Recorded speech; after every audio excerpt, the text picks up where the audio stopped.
तर नमस्कार मित्रांनो, तुमच्या सगळ्यांचं स्वागत आहे आपल्या आजच्या एका नवीन ब्लॉग मध्ये. तर नागपंचमीला 2च दिवस राहिले होते. त्याच्या अगोदर म्हणलं आपण पहिल्यांदा गावाकडे जाऊन घ्यावं. नागपंचमी दिवशी तर लय गर्दी पडते, म्हणून मी 2 दिवस आधीच चाललो होतो गावाकडं. मी आणि आपला चॉकलेट दडका आम्ही निघालतो गावाकडे सकाळी 9:30 वाजता.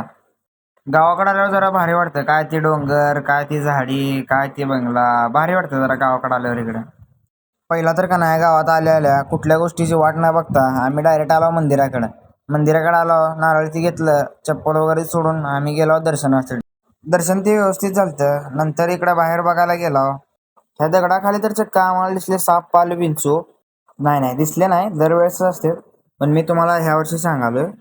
नागनाथ महाराजांचं दर्शन ते घेतलं आणि बाहेर बघतो तर काय, त्यावर बाहेर काय बघायला भेटलं, आपल्या सोलापूरचे पाळणे पण होते इथं. जत्रा असल्यामुळं सगळ्यांचा सेटअप लावायला चालू होता. अजून 2 दिवस होते, या आधी चालते जत्रेला. गावातल्या तळ्याला का ना इतकं पाणी आलतं ना, असं काय विचारू नका. पाऊस जास्त पडल्यामुळं लय पाणी आलतं. अजून नंतर येऊन बघतो तर काय, इथं लय गर्दी पडलेली. शेवट आमच्या नशिबात नव्हतं, आम्हाला ते दिसलंच नाही. नंतर इथं आलो पाहुण्यांच्या घरी काय नवीनच चिमण्या बघायला भेटल्या. टॉपचा विषय इकडे गावाकडे. हिवरा निसर्ग हा हिरवा निगर साब काय हिरवा निसर्ग हा हिवरा निसर्ग राहू दे.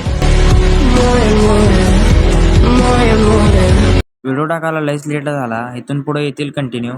आजचा व्हिडिओ आवडला असेल तर लाईक शेअर कमेंट नक्की करा. भेटूया पुढल्या ब्लॉगमध्ये. धन्यवाद.